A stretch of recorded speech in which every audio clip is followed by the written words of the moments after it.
तुम्ही भारतीय मुसलमान आहात, ज्या पद्धतीने छत्रपती संभाजी महाराजांना मारण्यात आलं, एक मुस्लिम म्हणून तेव्हा ते बघताना, तो चित्रपट बघताना काय मनात विचार आला? मी कट्टर सुन्नी मुस्लिम आहे सर. मी RSS वाले मुस्लिमांना संघात घेतात का? माझे वडील नोमवी शाळेतून शिकलेले.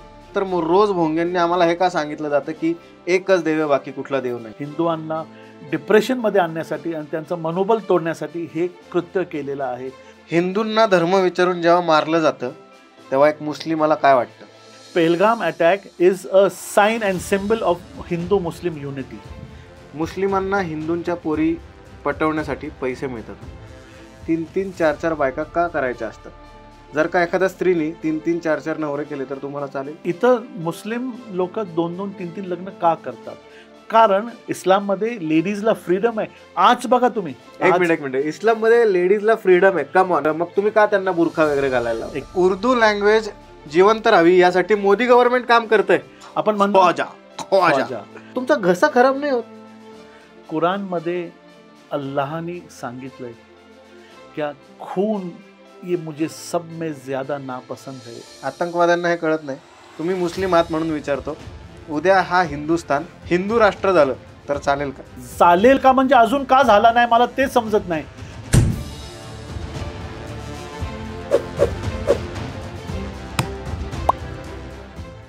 काही दिवसांपूर्वी ना विचार करता करता एक हॉट टॉपिक डोक्यात आला. मी विचार करत होतो, हे RSS वाले मुस्लिमांना संघात घेतात का? मग RSS वाले डोक्यात आल्यावर मग मला विचार आला की हे पतित पावन संघटनेसारखी लोक असतात, हे पण यांच्यामध्ये पण मुस्लिम्स असतात का? किंवा अगदी काही BJP मध्ये सुद्धा काही मुस्लिम मंत्री आहेत का किंवा कार्यकर्ते आहेत का? आणि या सगळ्याचा विचार करताना मला एक माणूस स्ट्राईक झाला, ज्यांचं नाव आहे अली दारूवाला. तुम्ही म्हणलात की इस्लाममध्ये दारू हराम आहे, बरोबर ना? करेक्ट. मग अली दारूवाला हे नाव कसं काय? हे पेशव्यांनी दिलेली पदवी आहे सर आम्हाला. आम्ही इथं पेशवा आर्मीमध्ये दारू गोळा पुरवायचं काम आम्ही करत होतो. जे पेशव्यांचे 11 सरदार आहे, त्या 11 सरदारांपैकी आमचा वाडा आहे. दारूला पूलवरती आमचा कारखाना आहे. आम्ही पेशव्याच्या आर्मीसाठी काम केलेलं आहे आणि दारूवाला हे आम्हाला दिलेली पदवी आहे. बाप रे, चला आता व्हिडिओला पुढे सरकवायला पाहिजे, मजा येणार या पॉडकट्ट्यावर.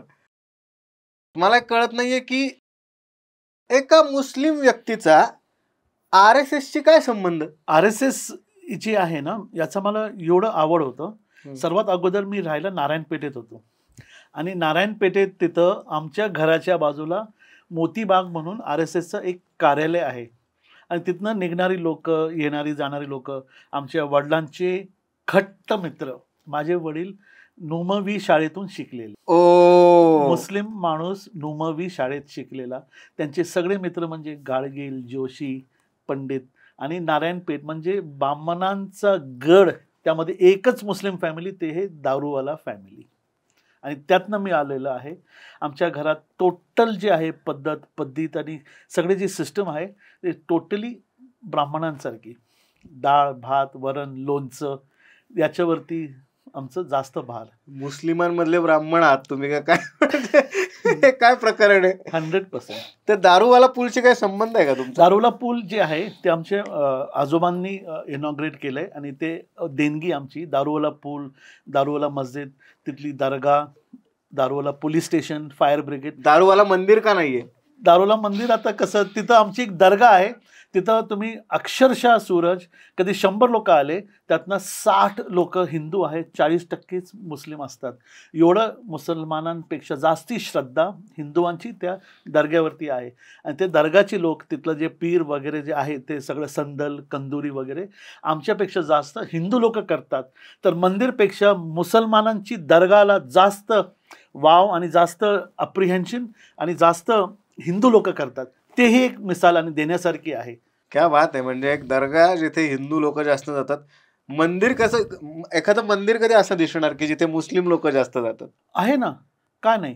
राम मंदिर आहे, नवीन जी आपली राम लल्लाची जी मंदिर झालेली आहे त्याच्यावरती आम्ही एवढं काम केलं. त्याची केसेस, PIL पेपर्स तयार करणे, एवढं ग्रासरूटवरती आम्ही काम केले. एक मुस्लिम श्रीराम मंदिरासाठी अयोध्येचं काम करतो. करेक्ट. त्याच्यावरती बॅक ऑफिस इंद्रेशजींच्या ऑफिसमध्ये मी, त्याच्यानंतर माझं काम बघून इंद्रेशजीने मला कृष्ण जन्मभूमी याच्यावरती पेटिशन फाईल करण्यासाठी आम्हाला एक छोटंसं मला त्यांनी एक काम दिलं होतं. ते सगळं रेडी आहे, ते कधी फाईल करायचं याचा निर्णय वरिष्ठ घेतील, त्याच्यावरतीही मी काम केलेलं आहे. तुम्ही आता श्रीकृष्ण जन्मभूमीचा विषय काढलाच आहे. खरंच असं वाटतं की तिथे मंदिर होईल आणि एका अंधाळा माणूस पाहिजे, अंधा माणूस, जे सांगणार का या मंदिराला गुम्मच करून त्याला मस्जिद केलं नाही, हे सांगणारा कोणतरी अंधाळा माणूसच पाहिजे.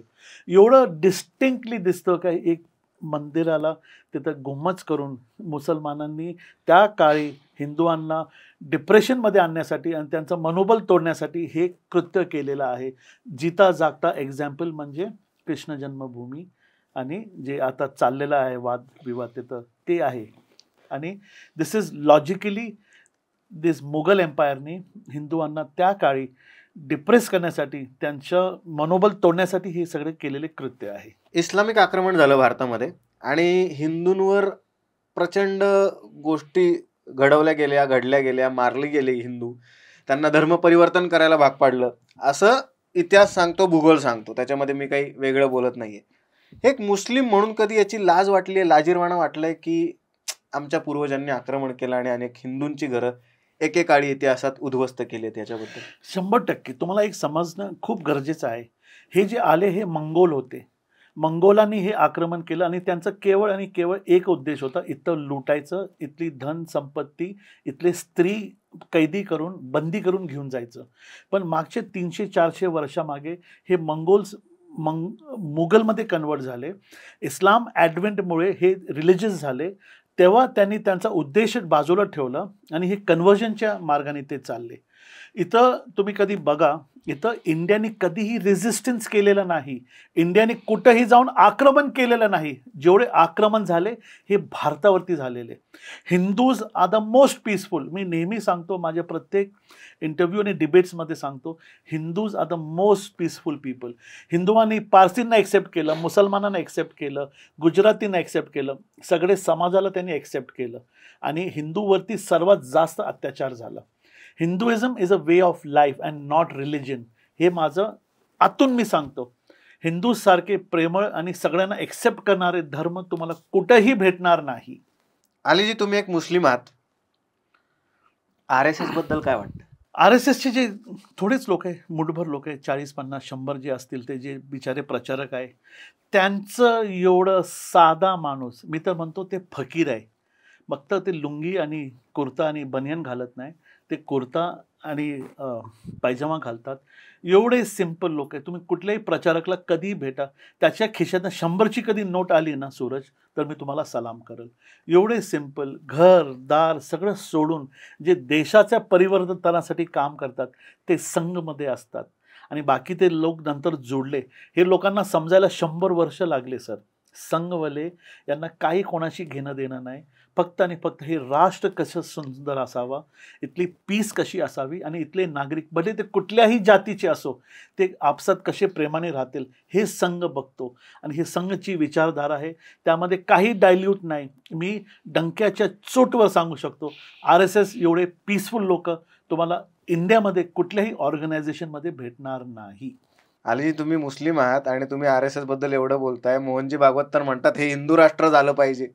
100% पॉप्युलेशन ऐकून मुसलमानांचं काय होणार? मग ऐकून घ्या ना तुम्ही. फक्त एवढं ऐकलं का हिंदू राष्ट्र व्हायला पाहिजे.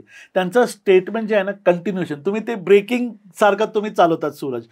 इंडिया शुड बी हिंदू राष्ट्र, पण not without the contribution of Muslims. हे त्यांचं कंप्लीट स्टेटमेंट आहे. ये हिंदू राष्ट्र मुसलमानों के सहयोग के बगैर हो नहीं सकता. हे या सगळ्याचा अभ्यास करताना, रिसर्च करताना मला एक वेगळंच प्रकरण समोर आलं की RSSचे अजून एक वेगळी कम्युनिटी म्हणू किंवा एक ग्रुप आहे, मुस्लिम राष्ट्रीय मंच. हे मुस्लिम राष्ट्रीय मंच काय आहे नक्की प्रकरण? RSSची जी मेन कोर टीम जे म्हणतात, ज्यामध्ये मोहनजी भागवत आहे, इंद्रेशजी आहे, दत्ताजी आहे, कृष्ण गोपालजी आहे, रामलालजी आहे, या सगळ्यांनी बसून यांनी एक कल्पना सुचवली आणि त्यामध्ये त्यांनी विचार केला की या प्रवाहामध्ये, या देशाच्या डेव्हलपमेंटमध्ये जेपर्यंत मुस्लिम मेन प्रवाहामध्ये येत नाही तर इंडियाचं डेव्हलपमेंट हे इनकम्प्लीट आहे. त्या अनुषंगाने इंद्रेशजी, जे त्यांना उर्दू वगैरे, ते नॉर्थ इंडियन आहे आणि त्यांना उर्दू चांगली येते, त्यांना कुराणचा भयंकर अभ्यास आहे. माझ्यापेक्षा, मी सांगू शकतो, माझ्यापेक्षा 2 शब्द त्यांना कुराणमध्ये माझ्यापेक्षा जास्त समजतात. त्यांनी हा भार आपल्या खांद्यावरती घेतला आणि मुसलमानांना मेन प्रवाहामध्ये आणण्यासाठी, संघचं काय काम आहे ते सांगण्यासाठी हे मुस्लिम राष्ट्रीय मंचची स्थापना झाली. आज 20 वर्ष याला कंप्लीट झाले. मी सन 2012 इंद्रेशजींना जॉईन झालो आणि मला आज याचा खेद आहे, मुस्लिम राष्ट्रीय मंचमध्ये काम करत असताना मला भाजपच्या मेन प्रवाहामध्ये का टाकण्यात आलं. मला वाटतं हे टेम्पररी आहे. परत तुम्ही कधी मला विचारलं, अलीजी तुम्हाला काय करायचं, तर मी परत गुरुजींकडे जाऊन मुस्लिम राष्ट्रीय मंच, गल्ली गल्लीमध्ये जाऊन मुसलमानांना संघ, भाजप, देश, हिंदुस्तान आणि हिंदू राष्ट्र आणि भारत माता ही काय आहे हे जाऊन सांगायचं. कारण हे सगळं करत असताना तुम्ही तुमच्या जातीबद्दल तुम्ही काय दुश्मनी मोडत नाही. आणि मुसलमानांमध्ये आमच्या हुजुरांनी सांगितलंय, मोहम्मद पैगंबर सल्लल्लाहु अलैहि वसल्लमनी सांगितलंय, ज्या राष्ट्रामध्ये तुम्ही राहतात त्याचं गुणगान गा, त्याचा वंदन करा आणि त्याला जय जयकार करा. हे आमच्या कुराणमध्ये आमच्या रसूलनी सांगितलेली ही गोष्ट आहे. आप जो देश में रहते हो उसकी वंदन करो, उसकी जय जयकार करो और वहाँ की रूल्स को फॉलो करो. आतंकवाद्यांना हे कळत नाही सर. आतंकवादी हे तर एक दुसरीच जमात आहे. मला असं वाटतंय, नाही, मी तर तुम्हाला सांगतो की आतंकवादीला कुठलंही जात धर्म नाही. कारण मला एकही रिलीजन, एकही समाजात दाखवा क्या मारना इससे आपको जन्नत मिलेगा, स्वर्ग मिलेगा, हेवन मिलेगा, असं कुठलं समाजाने सांगितलं असेल तर मी आजपासून काम करायचं सोडून देईल. कारण आतंकवादी इनकी कोई जात जमात नहीं रहती. वो जिओ पॉलिटिकल म्हणजे त्यांचं लँडसाठी ते जिहाद ते मिळवण्यासाठी हे काम करत असतात. त्यांना रिलिजनशी काही घेणं देणं नाही. काय सांगता अलीजी? मी तर असं ऐकलंय की कुराणमध्ये असं लिहिलंय की 72 हुरे मिळतात आणि जन्नतमध्ये तुम्हाला एवढं सगळं काय काय मिळतं, त्याच्यासाठी तुम्ही धर्मासाठी मरताय, मुस्लिम धर्मासाठी मरताय, मग तुम्हाला जन्नत मिळते वगैरे वगैरे. करेक्ट. याला कसं कन्वर्ट केलंय, कसं कन्व्हिनियंटली याला फिरवलंय. Jihad for the advent of Islam, Islam पसरण्यासाठी तुम्ही कधी तुमची प्राण गेलं तर तुम्हाला हे भेटेल. तुम्ही लोकांना, निष्पाप लोकांना मारून त्यांची जागा हडप करून तुम्हाला 72 हुळे मिळत असतील तर ही खोटी लोकांनी प्रसिद्धी केलेली आहे. लोकांचा खून वाहून तुम्हाला कधी जन्नत भेटत असेल तर मला तर या गोष्टीवरती भरपूर शंका आहे. कुठं लिहिलंय हे की 72 हुरे मिळतील? जिहादमुळे कोणाचा प्राण गेला म्हणजे for the spreading of religion, असं कुराणमध्ये आहे का तुम्हाला जन्नत आहे, दोजक आहे, म्हणजे स्वर्ग आहे आणि नर्क आहे, ते तुमच्या कर्मवरती आहे. चांगलं काम केलं तर तुम्ही जन्नतमध्ये जाणार, वाईट काम केलं तर तुम्ही नरकात जाणार. हे आपल्याला लहानपणीपासून आपल्या आईवडिलांनी शिकवलेलं आहे. पण हे काम करत असताना याला रिलिजनचं ट्विस्ट देणे हे खूप चुकीचं आहे. एक समाजमध्ये ऑर्डर राहण्यासाठी सगळ्या रिलिजनमध्ये, बायबल, तोरात, कुराण, कुठलेही तुम्ही ग्रंथ घ्या, त्यामध्ये हे लिहिलेलं आहे. आणि मी तर सांगतो रिलिजन हे at every different time, right from Bible to Judaism to Islam, याला रेक्टिफाय केलं आहे, याला बेटर केलं आहे. यामध्ये काय वर्सेस ॲड केले, काय वाक्य ॲड केले, काय कमी केले. त्यामध्ये पूर्वी दारू पिणे हे रेग्युलर होतं, मग दारू हराम केली का? कारण होणारे त्याने नुकसान आहे. त्याला रेक्टिफाय करून ते समाजाला सुधारण्यासाठी हे रिलिजियस बुक आलेले आहे. एक मिनिट, म्हणजे कुराण सुद्धा अपग्रेडेड झालेलं आहे, बदललेलं आहे? 100%. कारण कुराणमध्ये स्पष्ट लिहिलेलं आहे क्या इसके पहले भी यहाँ पर पैगंबर आए, इसके पहले भी मैंने तोरात भेजा, इसके पहले भी मैंने इंजील भेजा. कुराणमध्ये त्याचा उल्लेख आहे, याला कोणीही नाकारू शकत नाही. त्यामध्ये कुराण म्हणजे आमच्या परमेश्वरांचा शब्द आहे. त्याला लिहिलं, मोहम्मद पैगंबरनी सांगितलं आणि लोकांनी लिहिलं. त्यामध्ये लिहिलेलं आहे आपके पहले भी मैंने यहाँ पे हुजूर भेजा, आपके पहले भी मैंने कुरान के पहले इंजील भेजा, तोरात भेजा. और ये अब आखिरी किताब है, इसके बाद कोई किताब आने वाली नहीं है. तर Islam is the newest religion. साहेब, तुमच्या माहितीसाठी सांगतो, Islam is the newest religion on earth. या जगात सर्वात नवीन धर्म काय असेल तर इस्लाम आहे. ते 1400 वर्षामागे आलेलं रिलिजन आहे सर. 1400 वर्ष मागे आलेलं रिलिजन आहे. आणि याच्यावर तर बरीच चर्चा होऊ शकते की तुमचा धर्मग्रंथ कोणता किंवा काय काय काय काय कुठल्या गोष्टी मॉनिप्युलेट केल्या जातात इस्लामचं नाव घेऊन, जे इस्लाममध्ये लिहिल्यात, आणि त्या चुकीच्या वाटतात तुम्हाला एक माणूस? मला एक वाटतं, आणि मी खूप छोट्या या विषयावरती बोलायला, मला एक समजतं की Quran is the ultimate book. त्याला फॉलो करा. त्याच्यानंतर हे हदीस, हे शरिया, हे बाकी हे सगळं जे आहे ना, ते नंतर कन्फ्युजन क्रिएट करण्याचं काम करतात. आपले बेसिक पुस्तकला फॉलो करा. तुम्ही पीसफुल राहा. हे सगळं उद्योग करायची काय गरज नाही. आज आपण हे टोटल अरब नेशनमध्ये जे अनरेस्ट बघतो, हे सुन्नी शिया फाईट बघतात तुम्ही, हे शरिया लॉ बघतात, इथं CA NRC, एवढं भयंकर कन्फ्युजन आहे. मुसलमानांनी या देशमध्ये शांततेने राहावं. का माहिती तुम्हाला? राहतात. 100%पेक्षा 99.99 मुसलमान या देशात शांतीने अमनी राहतात. 0.01% काही सिरफिरे असतील जे पहलगाममध्ये तुम्ही बघितलं, त्यांनी जाती विचारून लोकांचा मर्डर केला. त्यांनी फक्त इथं आम्हाला डिवाईड करण्यासाठी हे केलेला उद्योग आहे. पण त्यांना माहीत नाही याचं रिव्हर्स इफेक्ट कसं झालं. हे जे त्यांनी केलं, आम्हाला डिवाईड करण्यापेक्षा त्यांनी आम्हाला युनाईट केलेलं आहे सर. मुसलमानांना समजलं का कुठल्याही ग्रंथामध्ये तुला कलमा येत नसेल तर तुला मारलं जाईल असं कुठंही नाही. त्यामध्ये हे लिहिलं, लकुम दीनकुम वलिये दीन. म्हणजे माहिती काय? तेरा दीन तेरे साथ, मेरा दीन मेरे साथ. कुठेही सांगितलं नाही तुझं दीन वेगळं आहे तर तू माझा दुश्मन आहे. कुराणची व्याख्या काय आहे आणि तुम्ही करता काय? म्हणजे किती क्लॅशेस आहे. तर 99.99% माझे आई वडील, बायको, मुलं हे सगळे हे देशप्रेमी आहे. माझे घरचे लोक देशप्रेमी. तुम्ही एक माणूस दाखवा, भारतात राहतो, मुसलमान आहे आणि इंडियासोबत ते नफरत करतो, तुम्हाला दाखवायला सुद्धा लोक भेटणार नाही. 1% लोकांसाठी 99% लोकांचं नाव खराब होतात. पण सोशल मीडियामुळे सूरज हे शक्य झालं नाही. या लोकांनी डिवाईड करण्यापेक्षा आम्हाला युनायटेड केलेलं आहे. Pahalgam attack is a sign and symbol of Hindu Muslim unity. हिंदूंना धर्म विचारून जेव्हा मारलं जातं तेव्हा एक मुस्लिमाला काय वाटतं सर? राग आलाय. त्यांना विचारलं कलमा, तेको कलमा आता है क्या? और फिर उसको मारा गया. उसका गुनाह क्या है सर? आपको अगर कलमा नहीं आता है तो आपको मारा जाता है, तो आपको जय श्री राम नहीं बोलना आता है तो आपके ऊपर भी हाथ उठाना चाहिए क्या?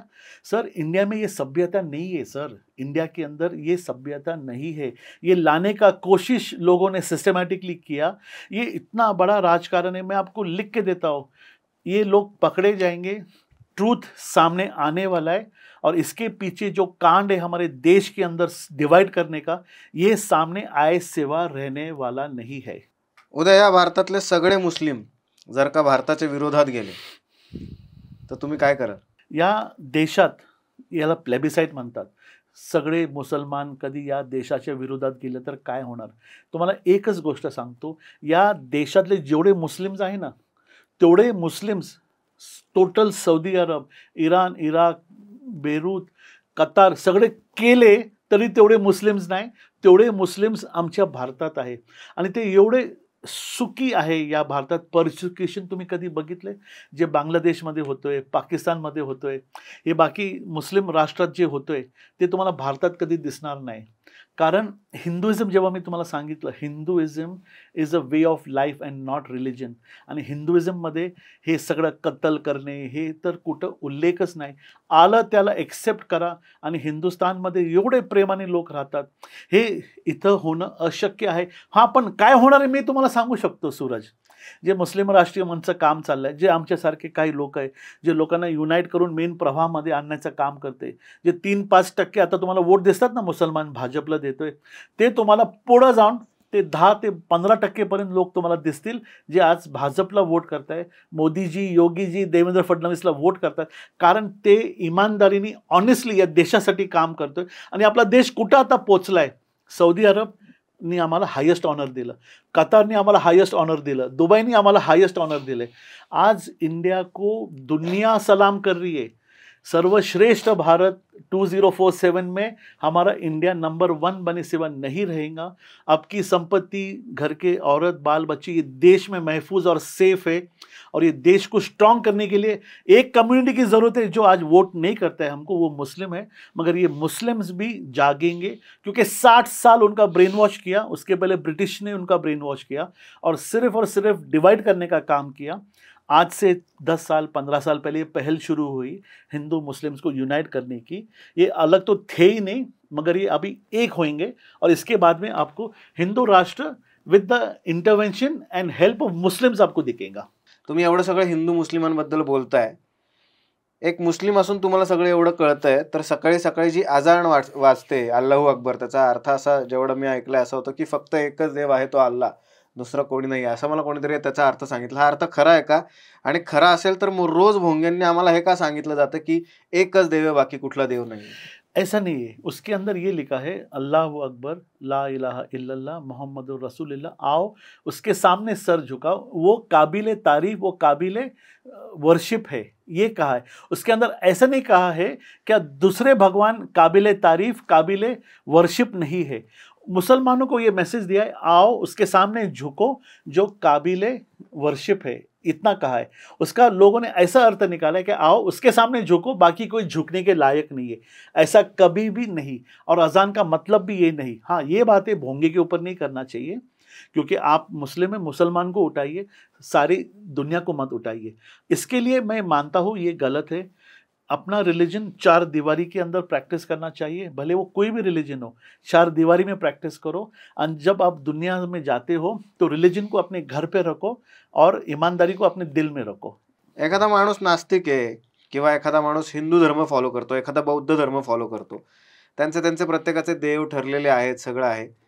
का ऐकायची सकाळी पहाटे 5 वाजता अजान? भोंग्यांबद्दल काय वाटतं? मुस्लिम डॉमिनंट एरियामध्ये ठीक आहे, पण कॉस्मोपॉलिटन एरियामध्ये हे चुकीचं आहे. भोंगा हे चुकीचं आहे. तुम्ही लोकांचे पीस डिस्टर्ब करू शकत नाही. हा अधिकार तुम्हाला कोणीही दिलेला नाही. आज तुम्हाला एक सांगतो, महाराष्ट्रामध्ये स्पीकरवरती एवढं कडक कारवाई चाललेली आहे. 10च्या नंतर कुठल्याही समाजाचा असो, सूरज हिंदूचा असो, मुस्लिमचा असो, मंदिरात कीर्तन असो किंवा भजन असो, 10ला म्हणजे 10ला स्पीकर बंद होतात. अजून स्ट्रिक्ट होईल, अजून लोकांमध्ये एज्युकेशन येईल. आता थोडंफार काही राहिलं आहे, असं नाही का नाही राहिलं, सगळं नाही का सुख समृद्धी झालेलं आहे. पण जसं जसं एज्युकेशन वाढत चाललंय ना सूरज, हे सगळं तुम्ही बघा, आपली घरचीच मुलं आपल्याला सांगतील हे सगळं करू नका प्रकार, हे चुकीचं आहे, हे वाईट आहे. एज्युकेशन येतोय, येणाऱ्या 10 आणि 20 वर्षात तुम्ही बघा इंडियामध्ये जे ट्रान्सफॉर्मेशन येणार आहे, हे न्यू एज्युकेशन पॉलिसी जी आहे, जे चुकीचं आपल्याला शाळेत शिकवलं गेलं का हा एवढा महान होता, हा एवढं नीच होता, हे सगळं रॉंग हिस्ट्री ब्रिटिशांनी सेट करून गेली. त्याला आता रेक्टिफाय केलं आहे. आणि येणाऱ्या 20 वर्षामध्ये, पुढच्या 20 वर्षामध्ये यू विल सी, ही फळी आहे ना, ही फळी समोर हे चुकीचे लोक झुकतील. हे असं कुठं लिहिलंय स्पीकरवरच लावलं पाहिजे हे सगळं सकाळचे अजान वगैरे? कुठे लिहिलंय पुस्तकामध्ये? मला दाखवा ना, 50 वर्षामागे स्पीकर होते का जगामध्ये? आता आलेले ना. पूर्वी माणूस मस्जिदच्या वर जाऊन तोंडाने अजान द्यायचं. हे इन्व्हेंट आणि हे इंटरव्हेन्शन आणि हे सगळं टेक्नॉलॉजी म्हणजे स्पीकर आले. पूर्वी कुठे स्पीकर होते? सुप्रीम कोर्टाने सांगितलं की भोंगे लावायचे नाहीत, तरी सुद्धा का भोंगे लावले जातात आणि कारवाई का नाही होत? जे सकाळची नमाज आहे फजरची, त्याचे भोंगे बंद झालेले आहे. मला वाटतं, if I am not mistaken, दुपारची किंवा अशी संध्याकाळची होती कुठं कुठं, मी पण ऐकतो कुठं कुठं भोंगे आहे. पण हळूहळू तेही कमी होतील. मला संपूर्ण खात्री आहे शासन अजून स्ट्रिक्ट होईल आणि हे बंद होणार. आणि भोंगे जी आहे याची खरोखरी आवश्यकता नाही. ज्याला नमाज पढायचा आहे, त्याला घड्याळ आहे, टाईम आहे, त्याला समजतं तर नमाजचा टाईम झालाय, तो जाणार. पण त्याला अलर्ट करायची आवश्यकता नाही. पण हे कोण आहेत जे सुप्रीम कोर्टाचा पण आदेश ऐकत नाहीत? कुठे गुन्हे दाखल होतील बघा तुम्ही सूरज. कुठे झालेत? मी तर 100%, 99% स्पीकर्स काढलेले. हा एकदम असा मुस्लिम कॉन्सन्ट्रेटेड एरियामध्ये कुठं असेल तर मला माहीत नाही. पण पुण्यामध्ये जिथं मी राहतो तिथं मला सकाळी अजान ऐकू येत नाही. तुम्हाला वाटतं धर्म घरातच ठेवला पाहिजे? आपला धर्म आपल्या 4 चौकटीत आणि आपल्या मनात असतो, त्याला पब्लिक डिस्प्लेसाठी नाही वापरावा. तुम्ही रोज नमाज पढता? हो, मी प्रयत्न करतो. हे डोक्यावर जे तुमच्या एक डाग आलाय, प्रत्येक मुस्लिमाच्या डोक्यावर हा डाग का असतो? जे नमाज रेग्युलर पडतो त्याला हे डाग येतो. आपले पंडित पुजारी पण जेव्हा खाली बसतात कीर्तन आणि पूजासाठी, तुमच्या पायाला बघा त्यालाही डाग येतात. म्हणजे तो रेग्युलर वर्शिपर आहे. म्हणजे प्रयत्न करतो, असं नाही का मी 5 टाईम पढतो, पण जेव्हा मला जमतं तेवढं मी करतो प्रयत्न नमाज पढायचं. तुम्ही कुराण वाचलीये? कुराण वाचले, त्याच्यापेक्षा जास्त आज जसं मॉडर्न आहे, मी संपूर्ण कुराण ऐकलंय. कुराणची एक फिलॉसॉफी सांगायची असेल की जी खरंच सगळ्यांनी फॉलो केली पाहिजे, सगळ्या जगासाठी चांगली, बेस्ट फिलॉसॉफी? खूप चांगलं प्रश्न विचारलं. कुराणमध्ये अल्लाहने सांगितलंय क्या खून ये मुझे सब में ज़्यादा नापसंद है. अगर मैं किससे बहुत ज़्यादा नाराज़ होता हूँ कि जब किसी का खून बहता है, तो इतना नफ़रत परवरदिगार ने खून से है, यानी एक ने दूसरे की जान नहीं लेना चाहिए, इससे सब में ज़्यादा दुख मुझे होता है. ये अगर बात कुरान का एक टैगलाइन अगर लोगों को समझ में आए ना, ये देश में अमन अमान, ये सब वॉर, ये हिंदू मुस्लिम राइट्स, ये टेररिज्म, ये सब बंद होएगा. कुरान एक बार खोलो और देखो अल्लाह को सब में ज़्यादा क्या नापसंद है. वो किसी अपने भाई का, भले वो कोई भी जाति का हो, खून बहने से सब में ज़्यादा दुख मुझे होता है. खून बहने से अगर दुख होता है तो नॉनवेज क्यों खाते हो फिर? इंसान क्या मैं कह रहा हूँ, इंसान के बारे में. नॉनवेज खाने का तो कुरान उसके अंदर नहीं है सर, वो तो 3000 साल से लोग खाते आ रहे, तो वो रिलीजन का ट्विस्ट नहीं है सर उसके अंदर. हाँ, मगर एक बात आपको नहीं मालूम है तो मैं कहना चाहता हूँ, कुरान के अंदर जो एक सूरा है, उसके अंदर लिखा है क्या गाय का दूध से शिफा है और उसके गोश्त से बीमारी है. म्हणजे मराठीत अंतर तुम्हाला मी ट्रान्सलेट करून सांगतो. गायीचे दूधनी तुम्हाला बेनिफिट आहे आणि त्याच्या मांस खाल्ल्याने तुम्हाला नुकसान आहे, या कुराणमध्ये आहे. जेवढे स्कॉलर्स आपला हा तुमच्या माध्यमातून हे ऐकत असेल त्यांनी कुराण उघडावा आणि हे बघावा. ते आहे कुराणचं. आणि माझा टेक जे आहे, कधी मी गाय खाल्ल्याने तुम्हाला त्रास होत असेल तर मी ते नाही करायला पाहिजे, कारण तुम्हाला त्रास देऊन मला खुशी, हे इस्लामच्या टोटल विरोधात केलेली गोष्ट आहे. मग जर का इस्लाम मध्ये लिहिलंय की गाय खाणं हा गुन्हा आहे किंवा गुन्हा नाही, नुकसानदायक आहे. नुकसानदायक आहे असं कुराण मध्ये लिहिलंय, तर मग का खायचं या सगळ्यांना गोमांस? तुम्ही बघा, हे परत जे आहे ना, हे परत लोकांना एज्युकेशन खूप गरजेचं आहे. हे कुरानला तुम्ही कधी बेस धरलं क्या, कुरान के अंदर ऐसा लिखा है क्या गाय कसई से नुकसान है और उसके दूध से शिफा है. हल्लू हल्लू, अब देखिए हल्लू हल्लू लोगों के समझ में आएगा. आज मैं इतने ओपनली कह रहा हूँ जहाँ पे करोड़ों लोग मेरी बात सुनेंगे. हल्लू हल्लू ये ट्रिकल डाउन होएगा साहब, और आप देखो ये समाज के अंदर परिवर्तन आने वाला है.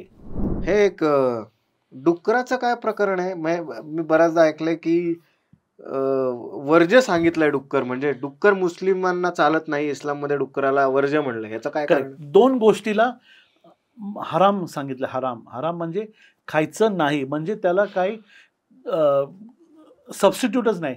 एकतर दारू आणि हे जनावराचं मटण, कारण यांनी नुकसान आहे. टेक्निकली तुम्ही कधी बघितलं तर हे जे डुकराचं मटण, पूर्वी जे कसे ब्रीड करायचे, डुक्कर काय खायचे, त्यामुळे त्याला हे बॅन आलं आहे. त्यांनी जे टेपवर्म, पिनवर्म जे आजार व्हायचा हे डुकऱ्याचं मटण खाल्ल्याने, तर माणसांना कधी तुम्ही ती गोष्टी रिलिजनमध्ये टाकली ना, तर ते काटेकोर फॉलो करतात. दारू पिल्याने काय संपूर्ण फॅमिलीज बर्बाद झालेले आपण बघितले. सूरज, लोक दिवसभर कष्ट मजुरी करतात आणि सगळे पैसे दारूमध्ये घालवतात. तर तुम्ही बघा किती सिस्टमॅटिकली दारूला बंदी नाही तर बॅन केलंय, हराम जाहीर केलंय. हे दोन गोष्टी इस्लाममध्ये बॅन आहे, एक तर डुकराचं मटण आणि दारू. डुकरांनी काय पाप केलंय? म्हणजे डुकराला का पापने त्यांनी पुण्य केलंय, त्यांना कापायचं बंदी घातली, म्हणजे ते लकी आहे असं मला म्हणावं. ग्रेट. मग एवढं इस्लाममध्ये लिहिलंय तरी लोक त्याच्या विरुद्ध वागतात. आणि हे ऐकताना अजून एक मी ऐकलंय, ते म्हणजे शरिया नावाचा एक प्रकार असतो की ज्याच्यामध्ये खूप नियम घालून दिलेत की बायकांनी बाहेर फिरायचं नाही, फिरलं तरी काहीतरी हे करायचं ते करायचं. एवढं कंट्रोल का करतात इस्लाममध्ये बायकांना? तुम्ही कधी हार्डकोर बघितलं ना, हार्डकोर सौदी अरबमध्ये तुम्ही फक्त बघा. इंडियामध्ये एक पुण्यामध्ये तुम्हाला एक प्रकार सांगतो. 1 महिन्यामागे डावरीच्या मागे एका स्त्रीचं त्यांनी आत्महत्या केली. सौदी अरबमध्ये तुम्हाला कधी लग्न करायचं असेल ना सर, हे वास्तुस्थिती आहे, तुम्हाला डावरी घेण्यापेक्षा द्यावी लागती. ऐकून घ्या. इस्लाममध्ये हुजूरनी महिलांना जे आदर दिलंय, जे रिस्पेक्ट दिलंय, का तुम्हाला लग्न करायचं असेल तर तुम्हाला डावरी द्यायची आहे. आणि इथं बघा कसं उलट आहे. बिचारे लेडीजला आई वडिलांना घरदार विकून त्यांना डावरी द्यावी लागते जेव्हा लग्न होतोय. हे उलट आहे. इस्लाममध्ये लेडीजला फ्रीडम आहे. आज बघा तुम्ही, एक मिनिट, इस्लाममध्ये लेडीजला फ्रीडम आहे, कम ऑन. मी हे मान्यच करत नाही, कारण की मला असं वाटतं की सगळ्यात जास्त कंट्रोलमध्ये बायकांना ही लोक ठेवतात, असं मला एक दिसण्यात बघण्यात येतं. मग तुम्ही का त्यांना बुरखा वगैरे घालायला लावता? हे नंतर जे आहे ना, मुस्लिमांनी जे आहे त्या काळात जेव्हा हे वॉर व्हायचे, लेडीजला एक पर्दे में रहो तो आदमी हिसाब में रहेगा, ऐसे एक कन्सेप्ट होतं. म्हणजे बेपर्दापणा. इस्लाम आलं कशाला? कारण सौदी अरबमध्ये हे जे त्यांचं जे कुंभ होतं, जे एवढं तिथं असे प्रकार चालले होते, म्हणजे लेडीजला रिस्पेक्ट नाही, आणि दारू, आणि एकदम पॉलिगॅमी, हे सगळं एक असं अरबमध्ये चाललं होतं. तेव्हा तिथं हुजूर पैगंबरनी पहिला आवाज उठवलं का हे सगळं चुकीचं आहे. लेडीजला तुम्ही मान द्या, सन्मान द्या. हे फॅक्ट आहे. लेडीजला इस्लाममध्ये रिस्पेक्ट आहे. तिथं त्यांचा निरादर करू शकत नाही. त्यांचा हक जे आहे ना, तो एवढा भरपूर आहे. त्यांचा मेहर दिल्याशिवाय तुम्ही लग्न करू शकत नाही. आणि मेहर फक्त कागदावर नाही, त्यांना फिजिकली हँडओव्हर करा, मग तुम्ही लग्न करू शकतात. आणि ते डावरी घेऊन येत नाही. डावरी तुम्हाला ते महिलेच्या वडिलांना द्यावी लागते, तेव्हा ते निकाह कबूल होतो. हे फॅक्ट, हे लोकांपर्यंत जात नाही. हां, नंतरून हे जे एवढं जे स्टॉन झालं, जे तलिबानी रूल आलं का लेडीजनी एकदम कवर करावे, नसेल तर त्यांना कोडे मारावे, हे सगळं नंतर आलेले रूल्स आहे. पण इन फॅक्ट मुस्लिम्समध्ये लेडीजला मान, सन्मान आणि बरोबरीचा दर्जा देण्यात आलेला आहे. हा शरिया कायदा कोणी काढला?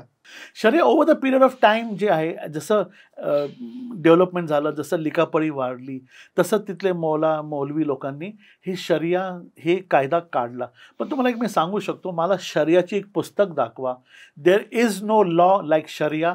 आणि इंडियामध्ये शरिया लॉ तर असं काय बोर्डच नाही, शरिया बोर्ड नाही, शरिया लॉ नाही, मुस्लिम पर्सनल बोर्ड, याला तर मी मानतच नाही. इथले जमिनीचे कायदे तुम्ही फॉलो करा. हे आमचे कुरानमध्ये लिहिलेलं आहे, आमच्या हुजूरनी सांगितलेलं आहे. जो धरती का कायदा वो आप पे लागू है, यहाँ का कायदा आप पे लागू है. आपके कायदे आप ला नहीं सकते.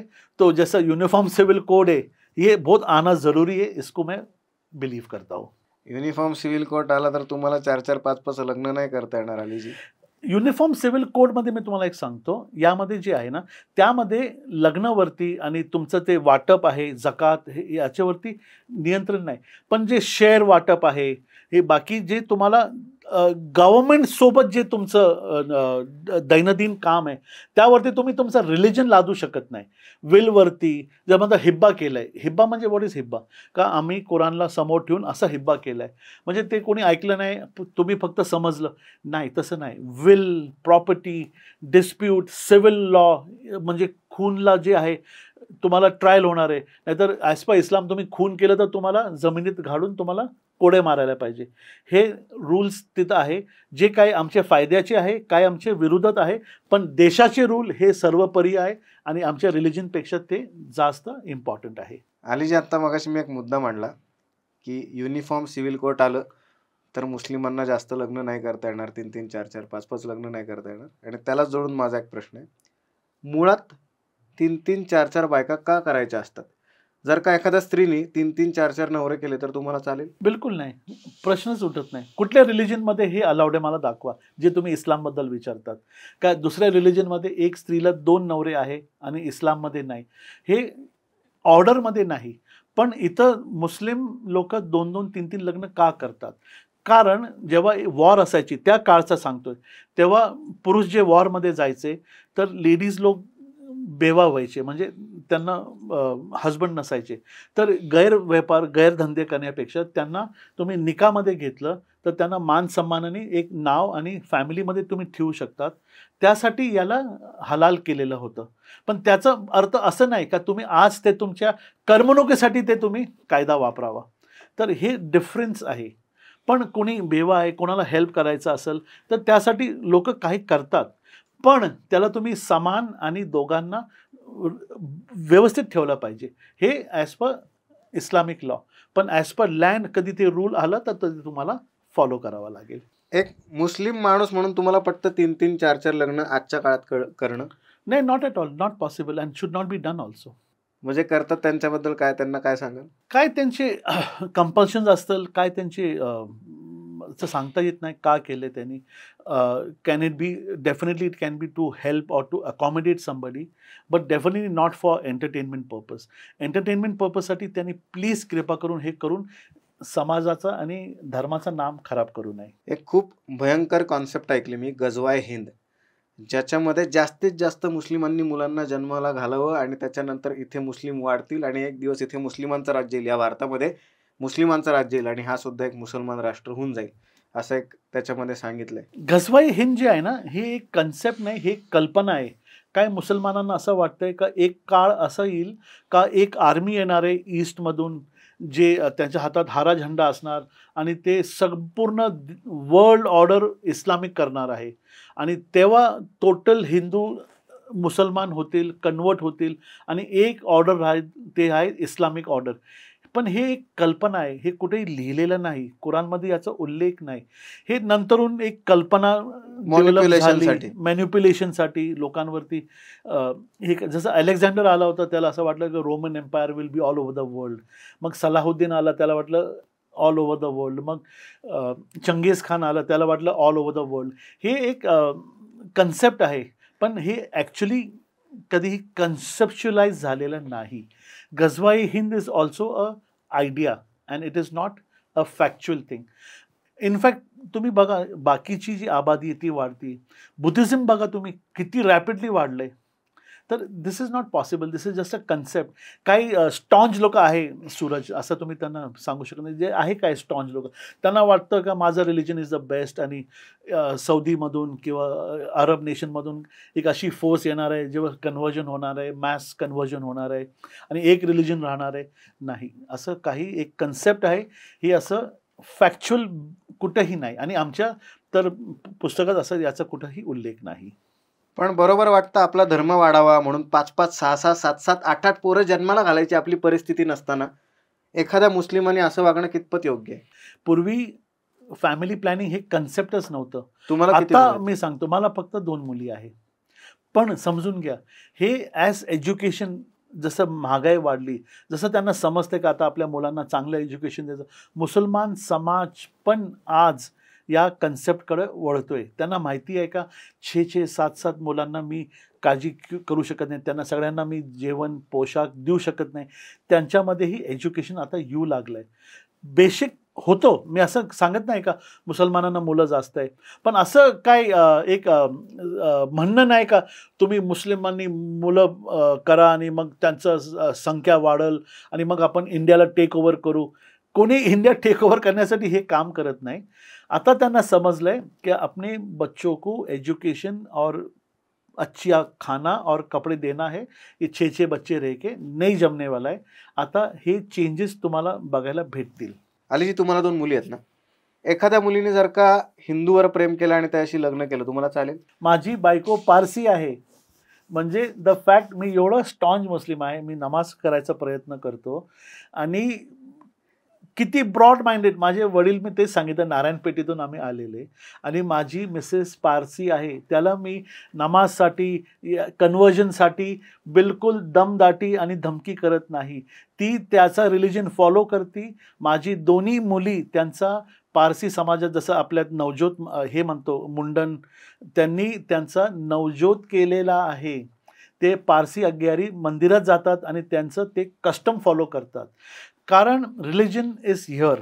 तुमची बायको पारसी आहे म्हणून मला एक प्रश्न पडलाय की एक गोष्ट कॉमन दिसते, पारसी, मुस्लिम आणि बोहरी तिघांच्या टोप्या कॉमनली सेम दिसतात, सिमिलर दिसतात. हे काय प्रकरण आहे आणि तिघांमध्ये फरक काय नाही?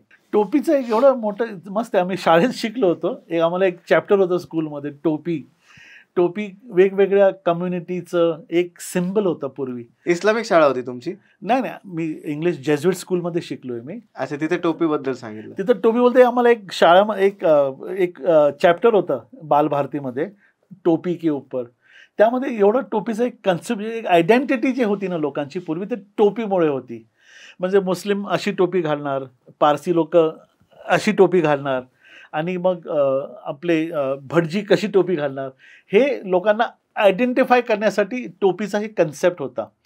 पण मुस्लिम जे टोपी घालतात त्यांना जेव्हा आपण परमेश्वरच्या समोर जातो, तर एवढा मोठा देव आहे त्याच्यासमोर विथ मार्क ऑफ रिस्पेक्ट तेव्हा आपलं डोकं कव्हर करून लेडीजनी पल्लू घालून जायचं, त्यासाठी हे कन्सेप्ट होता. आणि पारसी लोकांची टोपी तुम्ही बघा, ते फुल टाईम घालत नाही. जेव्हा ते पारसी अग्यारीमध्ये प्रार्थना करायला जातात तेव्हा टोपी कंपल्सरी आहे. तिथला तो पुजारी तुम्हाला सांगणार यू कॅनॉट एंटर, तुम्ही आत येऊ शकत नाही टोपी घातल्याशिवाय. पारसी लोकांच्या अग्गेरीत काय असतं, मला कन्फ्युजन आहे, कारण की मला वाटतं ते एक प्रार्थना स्थळ असं जिथे फक्त पारसींनाच एंट्री करेक्ट असते. करेक्ट असं आहे. तिथं मी पण जाऊ शकत नाही. माझी बायको आणि मुलं गेली तर मी बाहेर उभं राहतो. त्यांचं जे फायर आहे, फायर जे अग्नी आहे, अग्नी ते सेक्रेड अग्नी आहे. जेव्हा ते इराणमधून बाहेर आले, जेव्हा तिथं कन्व्हर्जन सुरू झालं, तेव्हा त्यांनी ते त्यांचं जे सिक्रेट म्हणजे ते त्यांचं एकदम श्रद्धा असलेलं ते फायर आहे, ते त्यांनी भारतात आणलं. आणि त्याला सेफ ठेवण्यासाठी, कारण त्यांना एवढी भीती आहे का आम्हाला कन्व्हर्जन करतील, आमचं धर्म परिवर्तन करतील, त्यासाठी त्यांनी हे असं ठेवलं, नको आम्हाला हे भानगड नको. त्यांनी आपलं सिक्रेट फायर टेम्पल त्यांनी हे एकदम लोकांपेक्षा लांब ठेवलेलं आहे. आणि तिथं ते लोकांना एंटरटेन करत नाही. आणि तुम्ही पारसी होऊ शकत नाही, तुम्ही कुठल्याही धर्माचं तुम्ही धर्मांतरण करू शकत, पण नॉन पारसी हे पारसी होऊ शकत नाही. तुम्ही पारसी फक्त जन्माने असलं पाहिजे. तुमच्या मुली पारसी म्हणायच्या का मुस्लिम म्हणायच्या? त्यांचा नवजोत झालेला आहे आणि त्या बॉर्न थ्रू अ पारसी. माझी मिसेस पारसी, त्यांचं मी धर्मांतर केलं नाही. त्यांचं ते रिलिजन फॉलो करतात. आणि माझ्या मुलींना चॉईस होतं, त्यांना मुस्लिम फॉलो करायचं का पारसी. जेव्हा ते स्कूलचा फॉर्म भरला, रिलिजन त्यांनी तिथं लिहिलं झोरॅस्ट्रिझम, इस्लाम म्हणून नाही लिहिलं. तर ते फ्रीडम त्यांना दिलं आहे.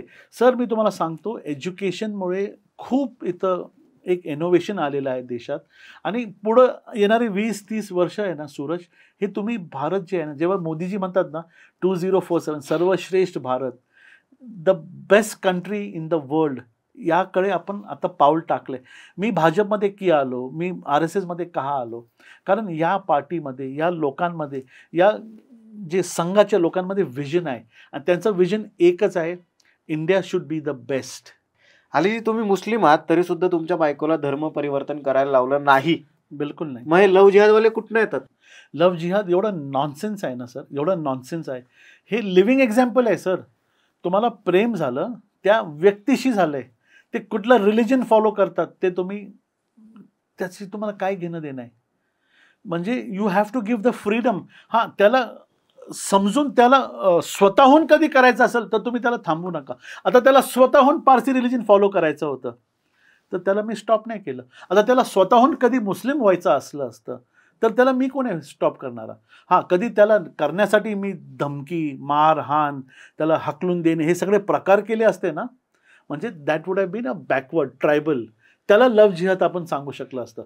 किंवा मला प्रेमच नाही, त्याला मुसलमान करण्यासाठी मी कधी त्याला लग्नाचं खोटं आमिष दाखवून केलं असतं तर ते लव्ह जिहाद केलं असतं.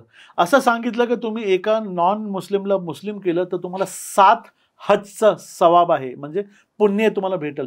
त्यासाठी तुम्ही हे धंदे करतात. सर परमेश्वरला तुम्ही फसू शकत नाही साहेब. मुस्लिमांना हिंदूंच्या पोरी पटवण्यासाठी पैसे मिळतात ना सर. तुम्हाला एक सांगतो मी, मुस्लिमांनी हे करते 99% मी तुम्हाला सांगू शकतो. 1% सरफिरे असतील हे सगळं प्रकार करतात, फसवत पण असतील, 100% फसवत असतील, त्यांना जे काही गैरव्यवहार करत असतील, पण 99% ऑनेस्ट लव्ह पण असू शकतो. पण जे हे 1% लोक हे करतात ना, ॲट्रॉसिटीज, टॉर्चर, त्यामुळे 99 जेन्युइन केसेसला पण नाव खराब होतो.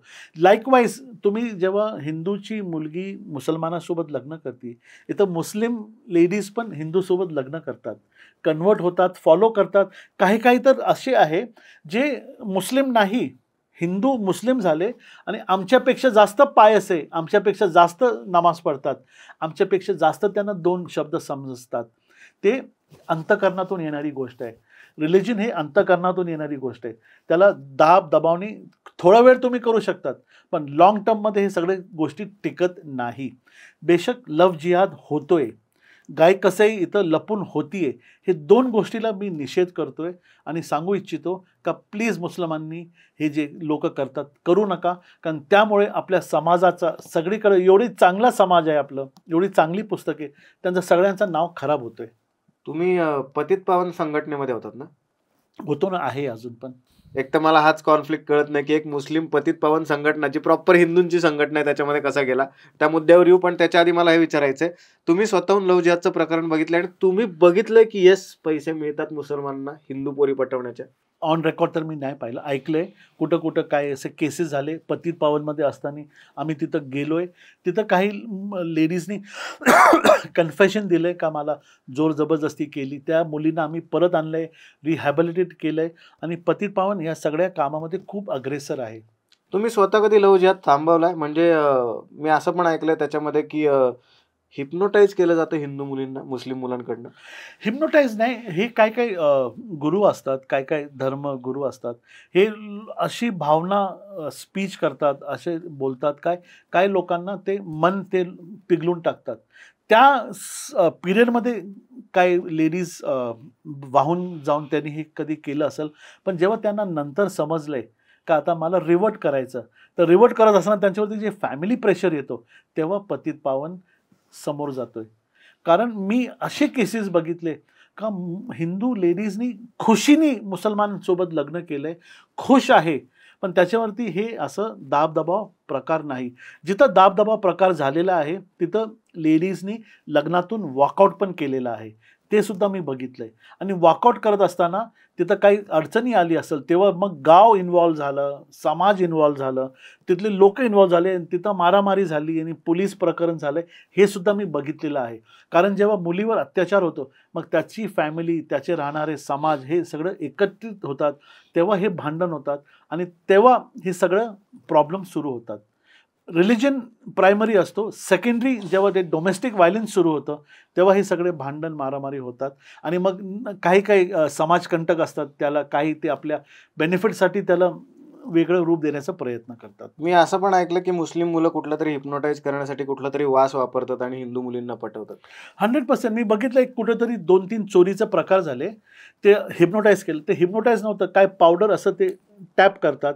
त्यामुळे तो माणूस त्या काळी हिप्नोटाईज म्हणजे गुंगीमध्ये जातो, इल्युजनमध्ये जातो. त्यात त्यांनी काय साईन केली असेल काय, हे झालेला प्रकार, हे सायंटिफिकली प्रूव्हन आहे. हिप्नोटाईज म्हणजे ॲक्च्युली हिप्नोटाईज काय मंतर वगैरे तर मी असं टेक्निकली आणि एव्हिडन्स तर नाही बघितलं. पण हां, इथं काय चोरांनी या असं लोकांनी काय केमिकलचा वापर करून लोकांवरती परिणाम केलेला आहे. तुम्ही एखादं प्रकरण सांगा ना मला, की जिथे तुम्ही लव्ह जिहाद होण्यापासून थांबवलं आणि भयंकर एखादं प्रकरण जवळनं बघितलं आणि मुस्लिम असून तुम्ही थांबवलं असं. पुण्यामध्ये बेबेवाडी भागात एक प्रकार झाला होता. ते एवढं मीडियामध्ये नाही आलं कारण आमचे पतित पावनचे लोकांनी जाऊन ते लग्न थांबवलं. ते फोर्स कन्व्हर्जन आणि त्याच्यानंतर ते पोरगा खरोखरी तो गुन्हेगार होता. तिथं पतित पावननी इंटरव्हीन करून हा लग्न होण्यापासून थांबवलं. त्या मुलावरती गुन्हा दाखल झालं आणि तिथं एक लाईव्ह इन्सिडेंट त्याला मी साक्षी होतो. तेव्हा हे चुकीचा प्रकार तो पोरगा करायचा प्रयत्न करत होता.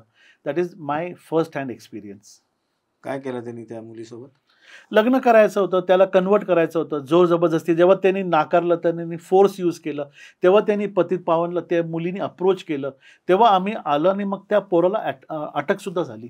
पाकिस्तानबद्दल काय वाटतं? उद्या जर का पाकिस्तानचा प्रेसिडेंट तुम्हाला केला आणि तुम्हाला म्हणलं पाकिस्तानात या, तर जाल? सूरज, पाकिस्तानचं एक आपल्याला समजलं पाहिजे. जेव्हा पार्टिशन झालं 90% इंडस्ट्री भारतात आली, फक्त 10% इंडस्ट्री पाकिस्तानमध्ये गेली. आणि जेव्हा सेपरेशन झालं तर 30% आर्मी पाकिस्तानमध्ये गेली आणि फक्त 70% आर्मी इथं आली. तर पाकिस्तानमध्ये आर्मीचा डॉमिनन्स एवढं जास्त आहे तर ते एक मिलिटरी स्टेट सांगितलं तरी ते चुकीचं. म्हणजे प्रॅग्मॅटिकली तुम्ही समजून घ्या. म्हणजे तिथली लोकशाही हे फक्त नावाला लोकशाही आहे, ते टोटल मिलिटरी स्टेट आहे. तिथलं तुम्ही इतिहास काढून बघा. जुल्फिकार अली भुट्टो, बेनझीर भुट्टो, जिया उल हक, नवाज शरीफ, इम्रान खान, तिथले जेवढे प्राईम मिनिस्टर्स आहेत सगळ्यांना तिथं तुरुंगात घातलेलं आहे. तिथं आर्मीचं डॉमिनन्स जास्त आहे, आर्मी माइंडसेट जास्त आहे, वॉर त्यांची बेसिक कन्सेप्ट आहे. तर it is a trouble state. मी तर म्हणतो पाकिस्तान हे आपण अटॅक करून नाही घेतलं ते बरंच आहे. कारण तिथलं घाण हे भारतात आणण्यापेक्षा त्यांना आपसात भांडण करून मरण्यासाठी सोडलेलं बरं आहे. तिथले नागरिक चांगली आहे पण त्यांचं जे डॉमिनन्स आहे ना ते मिलिटरी माइंडसेट आहे. ते वॉर आणि हे सगळं केल्याशिवाय त्यांना नाही का राहत, पीसच भेटत नाही त्यांना.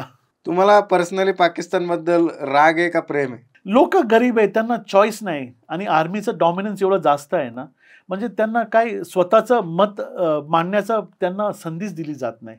कधी तुम्ही तिथलं कोर लोकांना विचारतील ना, त्यांना अजूनही वाटत नाही का इंडिया पाकिस्तान हे वेगळं आहे. आपल्या लोकांना पण माहिती आहे का हे आपलाच एक अंग होता. तुम्ही पार्लिमेंट कधी बघितलं असेल, तिथलं जे अखंड भारतचा मॅप आहे ना sir, Pakistan part of India होता सर. ये पार्टीशन इस्लाम की बेसिस पे उन्होंने देश मांगा, पर उनको देश चलाने को नहीं आया सर. और हम लोग यहाँ पे रह गए, हम लोग यहाँ पे बाय चॉइस रह गए. हमको इंडिया में सेफ लगा. आज मैं मुस्लिम हूँ मगर मैं पाकिस्तान में नहीं गया, मैं यहाँ पर रहा क्योंकि ये मेरा देश है. जो लोग वहाँ पर गए, आज अगर आप उनको पूछे, वो बोलेंगे सब में बड़ी गलती हो गई कि हमने इंडिया छोड़ के पाकिस्तान में आए. आज पेट्रोल 400 रुपये लीटर है, अनरेस्ट है, वो लोगों के दिए हुए पैसे पे जीते हैं सर. वहाँ पे सुई भी नहीं बनती है.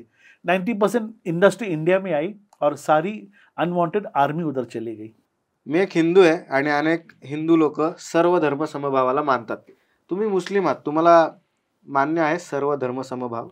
इस्लाम का जो मेन मैंने बताया, लकुम दीनकुम वलिय दीन, तुम्हारा दीन तुम्हारे साथ, तुम्हारा भगवान तुम्हारे साथ.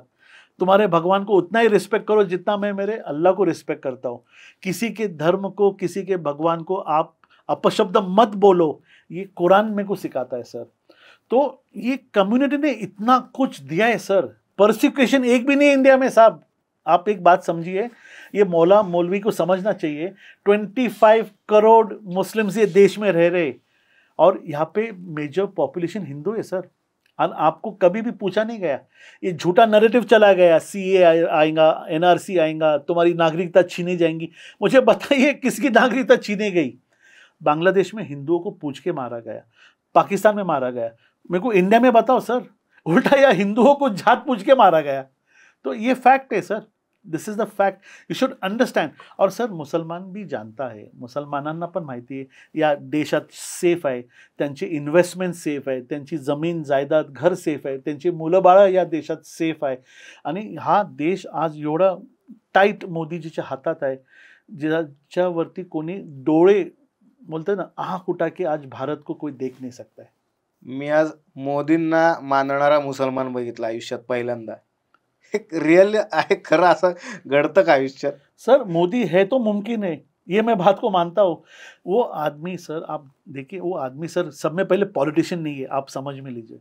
Modi ji is a parachute. जसं मला RSSनी प्रवक्ता म्हणून भाजपमध्ये टाकलंय, तसं हे सगळं घडत असताना RSSनी मोदीजींना रिक्वेस्ट करून भाजपनी मध्ये टाकलं, त्यांना मुख्यमंत्री केलं, नंतर प्राईम मिनिस्टर केलं. जेव्हा त्यांचा टेन्युअर संपल, ते सर्वसामान्य संघात जाऊन कुठंतरी भोपाल, मणिपूर, कुठंतरी एक सर्वसामान्य कार्यकर्ता म्हणून ते काम करतील एवढं मी तुम्हाला लिहून देतो. RSSमध्ये कोणी मोठा नाही आणि कोणी छोटा नाही, सगळे बसून काम करतात. मी माझे ताट स्वतः धुतो, माझं बिस्तर स्वतः करतो. मी किती श्रीमंत असलं, आमच्या जेव्हा आम्ही RSSच्या शाखेत जातो, आम्ही आमचे काम स्वयंसेवक संघ, स्वयं सेवा, अपना काम खुद करिए, जब जाके आप दूसरे के लिए मिसाल बन सकते. ज्याला हे संघ समजलं ना सर, या संघात तुम्हाला माहिती मुसलमान फुल टाइमर पण आहे. आमचे एक एक एवढे लोक मुसलमान आहे इथं काम करतात, तुम्हाला तर विश्वासच होणार नाही हा मुस्लिम आहे. एक तर दोन गोष्टी, तुम्ही मुस्लिम आहात आणि तुम्ही RSS मध्ये जाता. RSS मध्ये भगवा ध्वजाला प्रणाम करतात. उद्या जर का या भारताचा झेंडा भगवा ध्वज झाला, जो प्रभू श्रीरामांचा भगवा ध्वज आहे, छत्रपती शिवाजी महाराजांचा भगवा ध्वज आहे, तो भगवा ध्वज या राष्ट्राचा झेंडा झाला, तर मुसलमान मान्य करेल का? इस्लाममध्ये फक्त एक गोष्टीचं बंदी आहे का तुम्ही सजदा कोणासमोर करू नका, पण त्याला वंदन करा, सल्यूट करा, त्याला तुम्ही प्रणाम करा, सगळं काही करा. झेंडा को भी हम प्रणाम करते हैं. खाली एक बात बोला है की आप किसी के सामने सजदा, म्हणजे जे तुम्ही नमाजमध्ये आम्ही जाऊन सजदा करतो, फक्त तुमचं हे मस्तक आहे ना कोणासमोर टेकू नका. त्याच्या व्यतिरिक्त तुम्हाला जे करायचं ते करा. रिस्पेक्ट करा, वंदन करा, सल्यूट करा, त्याला कुठलीही बंदी नाही. अलीजी, तुम्ही मुस्लिम आहात. आय हर्ड यू अगेन की जर का उद्या ह्या भारताचा झेंडा भगवा ध्वज झाला आणि तुमचा हिरवा झेंडा नसेल, तरीही तुम्ही या देशात राहणार का? या देशात राहणार म्हणजे देशच माझा आहे. या मातीत रक्त आहे सर माझं, राहणार का? म्हणजे आम्हाला चॉईस होतं 1947 मध्ये, नाही गेलो आम्ही, इथंच राहिलो. तर this is my country as much as it is yours and anybody else's. India is mine. मुस्लिम्सला हे देश पर्याय कधी वाटतच नाही. भगव्या ध्वजाला तुम्ही आपला मानणार? भगवा जे आहे, केसरी रंग जे सर, केसरी को तो हम कितना प्यार करते, मीन्स मी तुम्हाला एक्सप्लेन करू शकत नाही, म्हणजे इमोशन्स माझे. केसरी को हम बहुत ज्यादा मानते सर. मग केसरीला मानता तर मग एवढा डॉमिनन्स का? कुठल्या एखाद्या मुस्लिम मोहल्ल्यात गेलो की सतत एक हिरवे झेंडे लावलेले दिसतात, काय कारण? सर हे 60-70 वर्ष चाललेला हे घाण एक प्रकार आहे सर. याला टाइम लागल जायला, समजून घ्या सर. आम्हाला येऊन फक्त 10 वर्ष झाले सर, पण 60 वर्ष, त्याच्या अगोदर 150 वर्ष काय चाललं होतं? 200 वर्षाचा हे घाण आहे, याला काढण्यासाठी टाइम लागल, पण आम्ही यशस्वी होणारच, हे तुम्ही सूरज समजून घ्या. आणि दुसरं तुम्हाला एक सांगतो, मुसलमान जे आहे ना, एवढं देशप्रेमी आहे ना, तुम्ही मुसलमानांना अंडर एस्टिमेट करू नका सर. तो एवढा देशप्रेमी आहे आणि भारताबद्दल तो एवढा पॅशनेट आहे ना. आता जे ऑपरेशन सिंदूर झालं ना, त्या एक लिव्हिंग एक्झाम्पल आहे या देशमध्ये.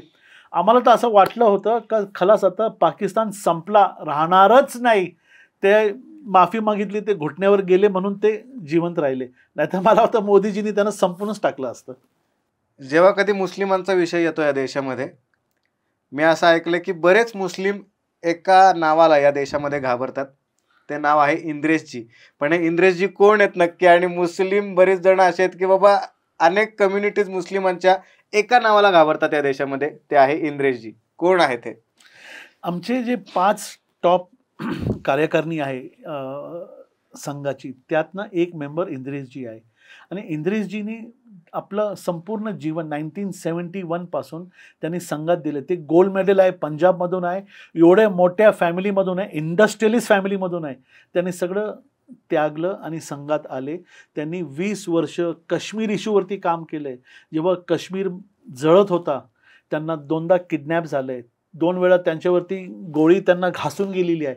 त्यांनी तिथं काम केलं जेव्हा इथले लोक तिथं जायला घाबरायचे. त्यांनी ते काम केलं. काश्मीरच्या नंतर त्यांनी मुस्लिम राष्ट्रीय मंच ध्वज हातात घेतलं. त्यांचा एकच उद्देश आहे, मुसलमान जे आहे एवढा देशप्रेमी आहे, त्यांना गुमराह केलेला आहे, त्यांना मेन प्रवाहामध्ये आणायचं, त्यांना या भारताचं अंग करायचं. हे त्यांचं केवळ आणि केवळ त्यांचा एकच उद्देश आहे. मुस्लिम should come in the main stream line.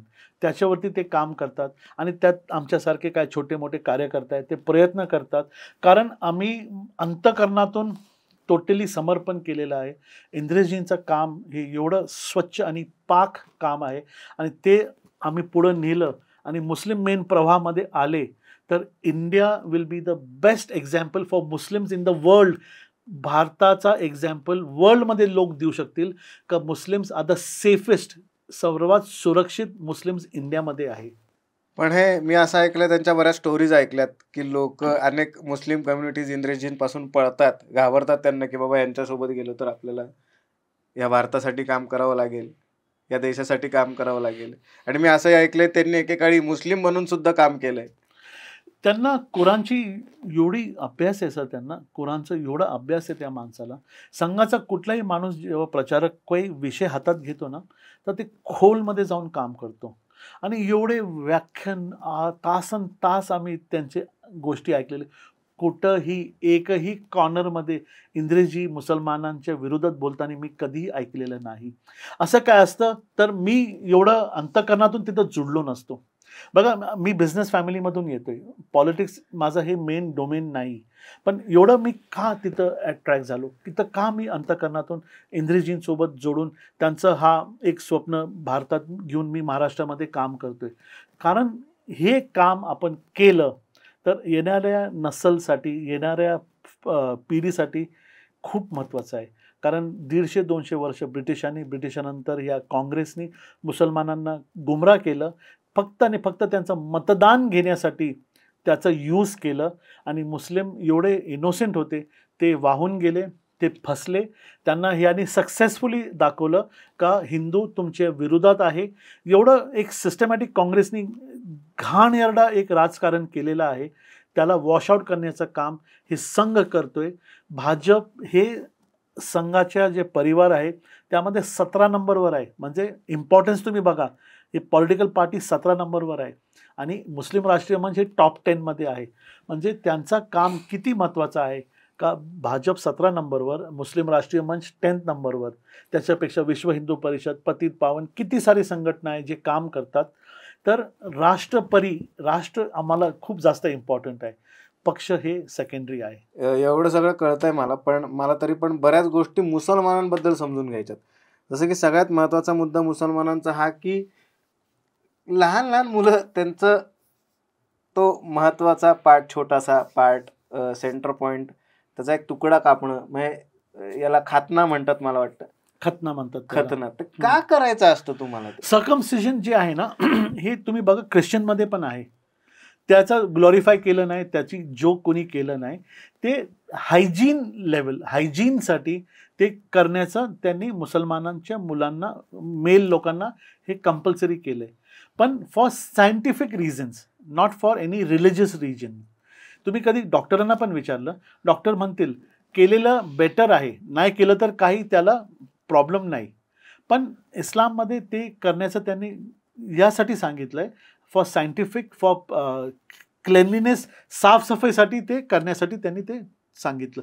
कारण तुम्ही बघा, हे जे रूल्स आले होते 1400 इयर्स बॅक, तेव्हा पाणीची टंचाई होती, तेव्हा वजू करण्यासाठी पाणी नसायचं, एक एक बकेट पाणी आणण्यासाठी लोकांना किलोमीटर जायचं असायचं. तर त्या टायमिंगला आलेले हे सगळे नियम आहे.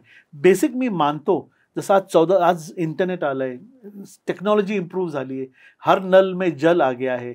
तर काही रूल्स चेंज व्हायला पाहिजे, मी मानतो. जसं हे भोंग्याचं आलं आहे, हे सगळं विथ ॲडव्हेंट ऑफ टाईम काही कमोशन्स आहे. पण एज्युकेटेड लोक कधी कधी बसलं आणि याला माइंड अप्लाय केलं तर काही रूल्स त्या टायमिंगचे आज लागू नाही. पण एनिवे, मी खूप छोटा माणूस आहे आणि आपल्याला अजून काय वेगळं इथं भांडण सुरू करायचे नाही. काही रूल्स चेंजेस केले तर इथं मला वाटतं सोयीस्कर राहील. अजून एक विषय की जो मुस्लिम करतात असं मी ऐकलंय. एक जैन फॅमिली होती पुण्यातली आणि काही दिवस ना त्यांना सतत त्यांच्या बंगल्याबाहेर काही पोरं गप्पा मारताना दिसायची. इव्हेंच्युअली कळलं सगळी मुस्लिम मुलं आहेत, गप्पा मारतात. एकदा दोनदा त्यांनी त्यांना अटकलं की रात्री आम्ही झोपत असतो, इथे गप्पा मारू नका. आणि एक दिवस असं झालं की ते काही 5-6 दिवसांसाठी बाहेर गेले. तेवढ्यात त्यांनी बाहेर त्यांच्या एक्झॅक्ट गेटच्या बाहेर एक थडगं उभारलं आणि थडगं उभारून म्हणले की ही जागा आमची आहे, हे आमच्या देवाचं स्थान आहे. आणि एकदम ती जागा ऑक्युपाईड करून टाकली. आणि ते आत्ता कोर्टात केस चालू आहे आणि त्याला म्हणलं जातं लँड जिहाद, की जागा बळकवायची देवाच्या नावाने. देवेंद्र फडणवीसनी जेव्हा इलेक्शनचं इथं महाराष्ट्रामध्ये केलं, त्यांनी बोलले मी लँड जिहाद, लव्ह जिहादच्या विरोधात आहे आणि तुमचं जे मतदान आहे हे लँड जिहाद आणि लव्ह जिहाद थांबवण्यासाठी हिंदू को एक अपील किया था, एक है तो सेफ है. तर मी 100% मानतो का हे सगळे जे होतात ते जिओ पॉलिटिकल, हे जे टेररिस्ट आहे जिओ पॉलिटिकल, हे लँड हडपण्यासाठी हे सगळं केलेला प्रकार आहे. तेच मी वारंवार सांगतो. याला तुम्ही जे कलर, त्याला रिलिजनचा कलर देतात, रिलिजनचं यामध्ये काही घेणं देणं नाही. तुम्ही कधी ते अजून ते आता इन्क्वायरी चालली, न्यायप्रविष्ट आहे, ते तुम्ही कधी बघितलं तर त्यांचा हे उद्देश असेल ते हडप करण्याचा, पण त्याला रिलिजनचा त्यांनी कलर दिलेला आहे. त्याला म्हणतात लँड जिहाद. रिलिजनचा वापर आपल्या स्वतःच्या फायद्यासाठी करतात हे लोक. यांच्यासारखे नालायक लोक कोणीच नसू शकतात. एक ना मुस्लिमांमधलाच प्रकार आहे बोहरी समाज. पण मला कळत नाही बोहरी आणि इतर मुसलमान काय वेगळे दिसतात. म्हणजे बोहरी लोक थोडी एज्युकेटेड दिसतात, ते कुठे मारामारी करायला जाताना फारसे दिसत नाहीत किंवा दंगलीत दिसत नाहीत. काय हे बोहरी प्रकरण काय वेगळं आहे बाकीच्यांपेक्षा? सर्वात अगोदर भोरी जे लोक आहे ना, ते शिया लोक आहे. ते हजरत अलीला मानतात आणि ते एक बिझनेस कम्युनिटी आहे. तुम्ही गुजरातमधून ते निर्माण झालेले, बुरहानपूरमधून ते आलेले आहे. ते शिया लोक आहे आणि त्यांचं संख्या भारतात मला नाही वाटत 3-5 लाख असतील. त्यात तुम्हाला गरीब लोक दिसणार नाही, कारण त्यांनी आपलं जी कम्युनिटी आहे ते बिझनेस कम्युनिटी फक्त कॉन्सन्ट्रेशन ऑन बिझनेस केलेलं आहे. भिका मागताना पण एखादा बोहरी दिसत नाही, असं कसं काय? त्यांची स्वतःची बँक आहे. ते कुठलाही भोवरी एक धंदा व्यापार करायला सुरुवात केली तर त्यांची बँक त्यांना इंटरेस्ट फ्री लोन देते. ते समाज आपल्या समाज जे आहे आपल्या लोकांना डेव्हलप करण्यासाठी काम करतात. त्यांचे स्वतःचे हॉस्पिटल्स आहे. भोवरीची लेडीज घरात स्वयंपाक करत नाही. बोहरी लोकांची महिला घरी स्वयंपाक करत नाही. त्यांची एक दाना कमिटी आहे. त्यांना घरातनं डबा रोज तिथं पोच फ्री ऑफ कॉस्ट केला जातो. ज्याला काय द्यायचं खुशीने ते देऊ शकतात. भोरीची लेडीज घरात स्वयंपाक करत नाही. त्यांना त्यांची कम्युनिटी जेवण पुरवतात. त्यांची एज्युकेशन त्यांना फ्री आहे. त्यांना हॉस्पिटल फ्री आहे. आणि गोरगरिबांना तिथलं धंदा उभारण्यासाठी स्वतःच्या पायावर उभा राहण्यासाठी त्यांना इंटरेस्ट फ्री लोन दिला जातो. हा एक मिसाल आहे. जसं पारसी 60,000 आहे या जगात, तसे इंडियामध्ये 5 ते 6 लाख भोवरी आहे. हे एक मिसाल आहे. ते अल्लाला मानतात. त्यांचे पैगंबर हजरत अली आहे आणि ते एक बिझनेस कम्युनिटी आहे. मला अजून पण तो प्रश्न पडलाय की बोहरी लोक घरातल्या महिलांना स्वयंपाक का नाही करून देत? करू शकत नाही असं नाहीये. त्यांना सांगितलं हे सगळं तुम्ही टाइम या स्वयंपाकमध्ये नका घालू. एज्युकेशनमध्ये जा, समाजात जा, दुकानात जा, बिझनेस करा, सॉफ्टवेअरमध्ये जाऊन काम करा. घरकामासाठी महिला नाही. हे परिवर्तन तुम्ही बघा भोवरी समाजातून मुस्लिम समाजात आलेलं आहे. मुस्लिम महिला बाहेर जातात, काम करतात. सॉफ्टवेअरमध्ये बघा तुम्ही एवढे मुस्लिम त्यांच्याकडे मोबाईलमध्ये स्मार्टफोन्स आहे. किती काम करतायत. हस्तकला, मेहंदी क्लासेस, ब्युटी पार्लर्स खूप काम करताय सर. मग फक्त बोहरी समाजालाच का कळतं, बाकीच्यांना का नाही कळत? बाकीचं तर बुरख्यात ठेवतात आपल्या महिलेला, सगळं घरचं काम करायला लावतात, पुढे येऊन देत नाही, अपफ्रंटला येऊन देत नाही. आहे ना, मी मानतो ना, असे पण लोक आहे. पण परिवर्तन सुरू झालेलं आहे. Changes have coming. जसं तुम्ही सांगितलं ना का मुसलमान आता स्मार्ट झालंय, एज्युकेटेड झालंय. एज्युकेटेड होऊन ते मुलांना शाळेत पाठवते. हे कन्सेप्ट सुद्धा चेंज होतीये. इराणमध्ये काय झालं तुम्ही बघितलं ना. इराणमध्ये एवढं स्ट्रिक्ट केलं, तिथं रेजिम चेंजसाठी वर्ल्ड त्यांना आता मदतीला आलंय. ते अली खोमेनी जे आहे तो एवढा स्ट्रॉंग होता. असंच पर्दा पाहिजे, तुम्ही कधी बगावत केली तर तुम्हाला कोडे मारणार. काय झालं तिथं? हे सुरुवात आहे सर, हे सुरुवात आहे. हे भारतात पण होणार आणि हे स्टॉंज लोकांना चेंज व्हावंच लागणार आहे.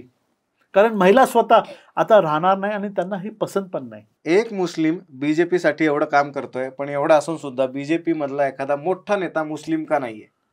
सर तुम्हाला एक सांगतो, इलेक्शन हे ना हे मनी गेम आहे सर. आणि मुसलमान लोक हे लई सिम्पल आहे. तुम्हाला असं कुठलं असं अझीम प्रेमजी सोडलं तर एवढा मोठा कोणी इंडस्ट्रीज दिसणार नाही. ते छोटे मोठे लोक आहे सर. इलेक्शनसाठी भरपूर पैसा लागतो. मला किती इंटरव्ह्यूमध्ये विचारतात का मुसलमानाला तिकीट देत नाही, मुसलमान इलेक्शन लढत नाही. सर इलेक्शनला पैसे लागतात सर. आमचे राहुल गांधी तर देतात बाबा तिकीट, म्हणून तर हारले. जेव्हा ह्या भारतातल्या हिंदूला धर्म विचारून मारलं गेलं तेव्हा तुमच्या मुस्लिम कम्युनिटीमध्ये काय चर्चा चालू होती? सांगे किती घाण काम केलं. किती आपण आज 21st सेंचुरीमध्ये तुम्ही हे असं काम करतायत.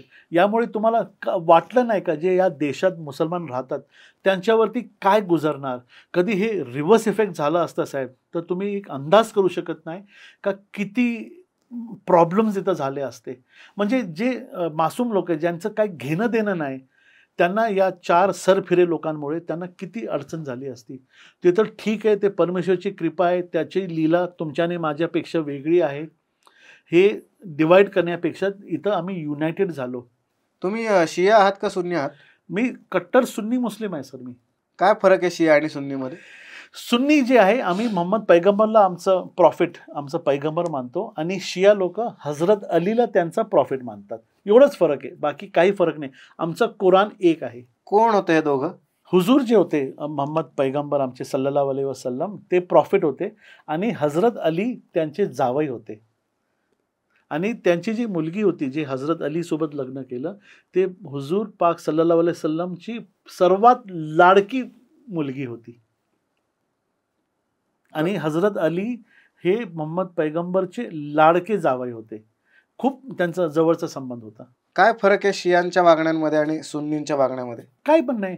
फक्त मुसलमान जे आहे ते नमाज 5 टाइम करतात आणि शिया लोक 3 टाइम नमाज करतात.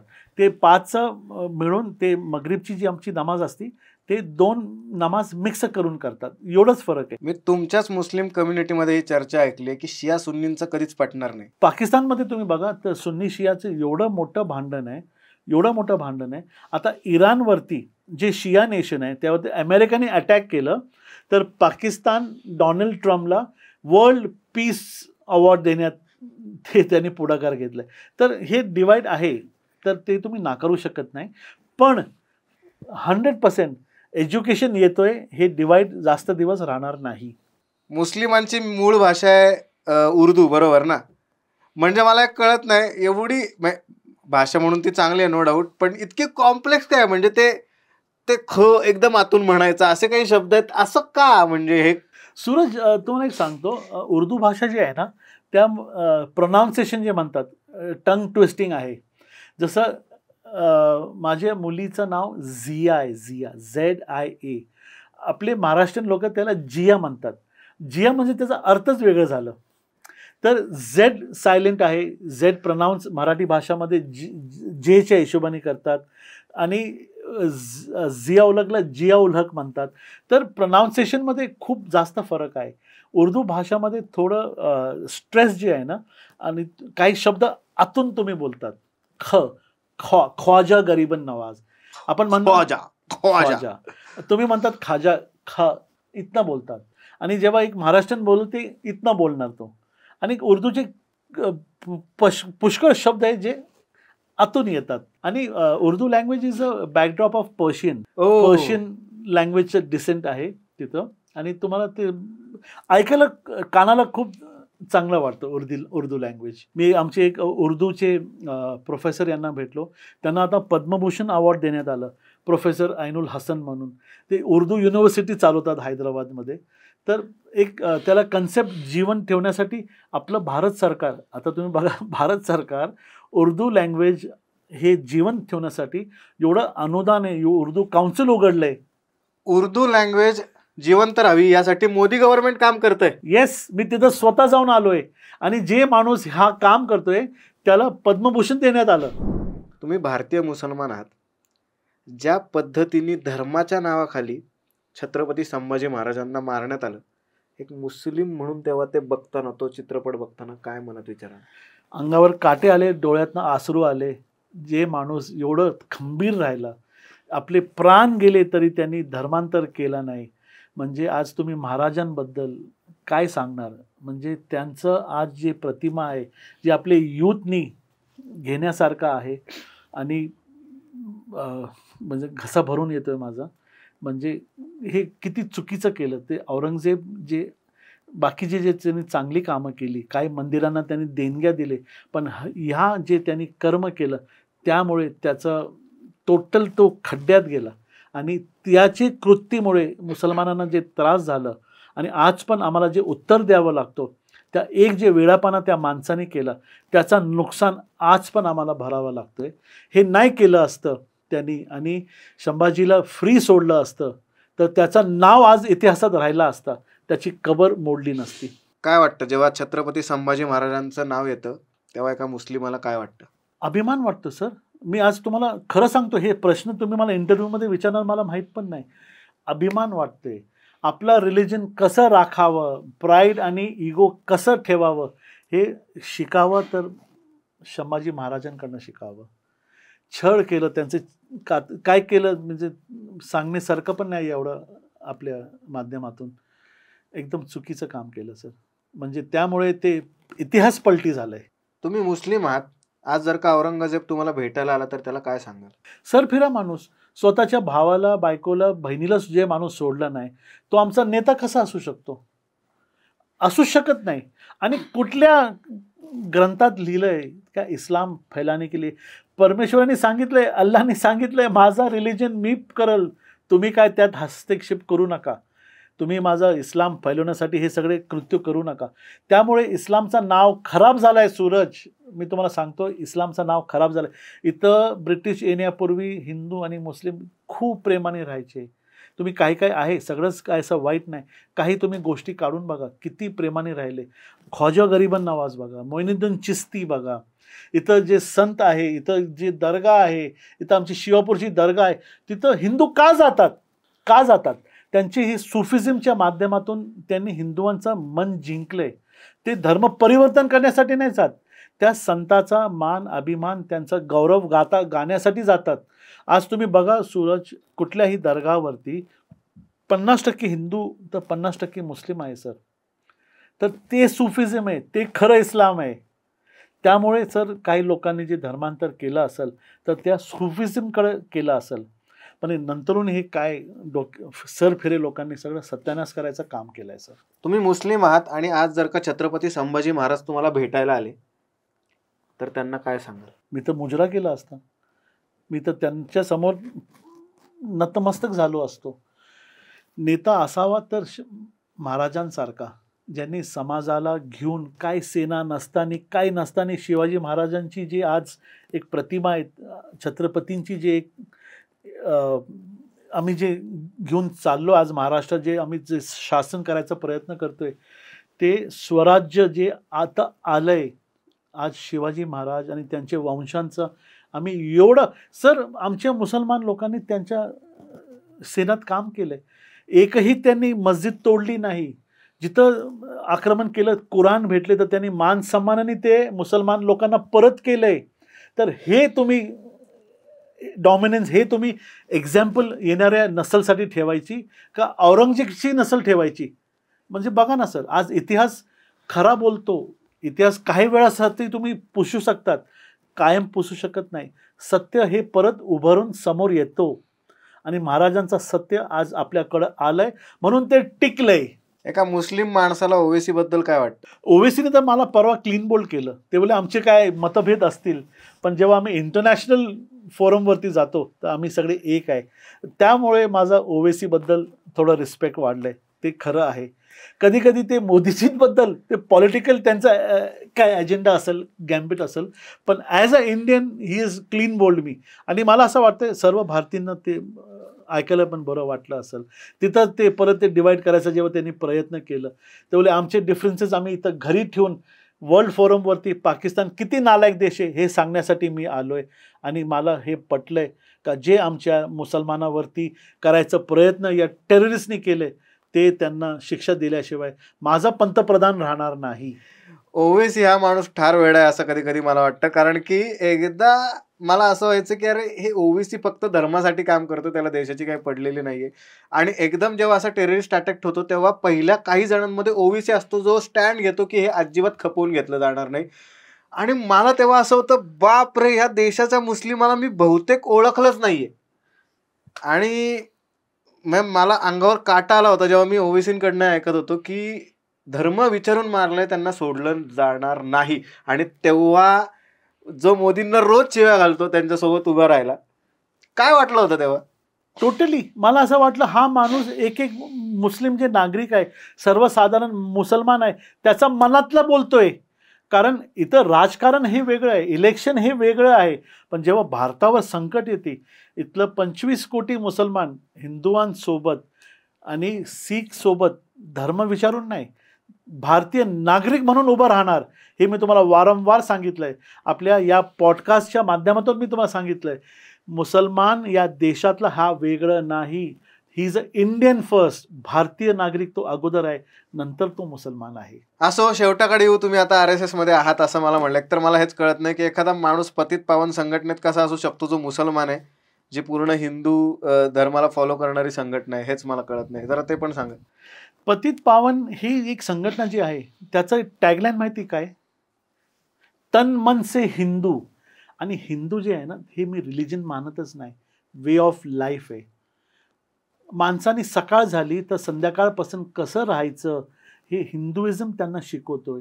आणि प्रत्येक रिलिजनमध्ये एका मुलांनी आपल्या आईबापांसोबत कसं राहायचं, आपल्या बायको आणि भावांसोबत कसं राहायचं हे हिंदुइझम शिकवतोय. Hinduism is a way of life. तो तन मन से मैं एक अच्छा नागरिक बनना चाहता हूँ, एक अच्छा इंसान बनना चाहता हूँ. और पतित पावन ये हक की लड़ाई करने वाला संगठना है. उसे हिंदू तलिबानी संगठना भी लोग कहते हैं, मगर मुझे उस बात का गर्व है, मैं डंके की चोट पे कहता हूँ. रिश्वत खाने वाले अधिकारी, लव जिहाद करने वाले मुसलमान, लैंड जिहाद करने वाले मुसलमान, या फिर वो हिंदू हो, अगर वो ये देश का दुश्मन है और ये देश को अगर वो नुकसान पहुंचा रहा है तो न्याय देने का काम पतित पावन ही करेगा.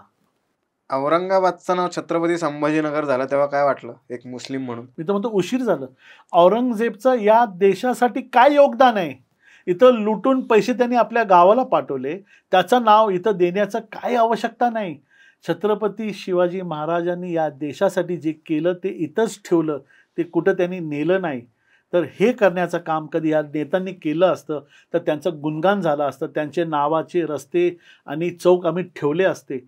हे उद्ध्वस्त करायचं काम आज हे जे भाजप सरकार करतोय, आणि उद्धवजींनी पण थोडं त्यामध्ये हातभार लावला होता, ते नाकारता येत नाही. हे उद्धवजी पण, हे राजकीय बैठक नाही तरी पण मी सांगतो, उद्धव ठाकरेजी हे आमचे नॅचरल अलायन्स आहे. त्यांना गुमराह करण्याचं काम काय लोकांनी केलंय.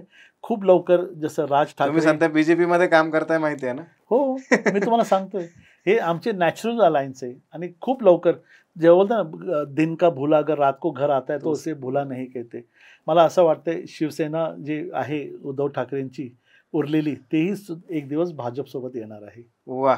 अलीजी, जाता आता शेवटचा प्रश्न, तुम्ही मुस्लिम आहात म्हणून विचारतो, उद्या हा हिंदुस्थान हिंदू राष्ट्र झालं तर चालेल का? व्हायलाच पाहिजे. चालेल का म्हणजे अजून का झाला नाही मला ते समजत नाही. म्हणजे तुम्ही कसला वाट बघताय? 80% इथले नागरिक कधी हिंदू असले तर हिंदू राष्ट्र नाही तर हे काँग्रेसने किती थर्ड क्लास काम केलंय. आज इस्लामिक राष्ट्र म्हणून पाकिस्तान जाहीर केलं. आपण बघा हे म्हणजे किती आपण, आणि आपला भारत देश सर्वधर्म बघा ना, सर्वधर्म हे काँग्रेसने टाकलेलं हे जहर आहे सर, जहर. हे म्हणतात ना आम्ही लिब्रांडो, हे काँग्रेसने खेळलेला हे षडयंत्र नाही. माझा मुद्दा तोच आहे की तुम्ही मुसलमान आहात, तुम्ही कसं असं म्हणू शकता? मी राहतोय ना हिंदू देशात राहतोय. मी कुठं म्हणतो हे इस्लामिक राष्ट्र आहे? हिंदू राष्ट्र आहे. 80% इथं हिंदू लोक राहतात. मी तर फक्त 20% सर. हिंदू राष्ट्र मुसलमान के सहयोग के बगैर नहीं होएगा. और हिंदू राष्ट्र बनाने के लिए ये पहली पहल मेरे इंद्रेश जी ने, उसके साथ में मैं, हमारे जैसे कार्यकर्ता लोग, हम मुसलमान लोग कर रहे, और ये जल्दी से होना चाहिए. क्यों नहीं हो रहा ये मेरे भी समझ में नहीं आ रहा है. मला अभिमान वाटतोय आज स्वतःचा की एक असा मुस्लिम मित्र माझा आहे जो या देशावर प्रेम करतो, जो या हिंदुस्थानावर प्रेम करतो. आणि मला असं वाटतं जर का असं असेल ना तर याच्या सगळ्याच्या पलीकडे हिंदू, मुस्लिम, बौद्ध, शीख या सगळ्याच्या पलीकडे आपण जेव्हा माणूस म्हणून माणसाकडे बघतो ना तेव्हा वेगळीच मजा येते. आणि अलीजी, तुमचे आभार मानावेत तेवढे कमी आहेत, कारण की एकतर पहिला ट्रॉमा मला तिकडेच बसला की एक माणूस जो RSS मध्ये आणि जो मुस्लिम आहे हे कसं काय झालं. आणि दुसरी महत्त्वाची गोष्ट की त्याची खरंच तो फिलॉसॉफी मानतो का. बोलायचं आता आपण आहोत BJP मध्ये म्हणून बोलतोय, म्हणून ॲक्च्युली मी या माझ्या मित्रांना एवढ्यासाठीच आणलं होतं की बघूया जरा कितपत खरा माणूस आहे हा. आणि खरं सांगतो अलीजी, आज हिंदुस्थानातला सच्चा मुस्लिम मी बघितला. त्यामुळे थँक्यू आमच्या पॉड कट्ट्यावर येण्यासाठी. मला खूप मजा आली, धमाल आली. आय होप तुम्हाला पण आली असेल. थँक्यू. God bless you. तुम्हाला या व्हिडिओ नंतर मुस्लिमांकडनं थ्रेट कॉल येऊ नयेत. आणि आय होप मुस्लिम तेवढा सुज्ञ आहे, येणार पण नाहीत. पण ऑल द बेस्ट सगळ्यांना. आणि सांगा पुढचा कुठला विषय घेऊन येऊ. असाच कुठला तरी हॉट टॉपिक घेऊन येतो. तोपर्यंत धन्यवाद, बाय बाय आणि खुदा हाफिज. थँक्यू.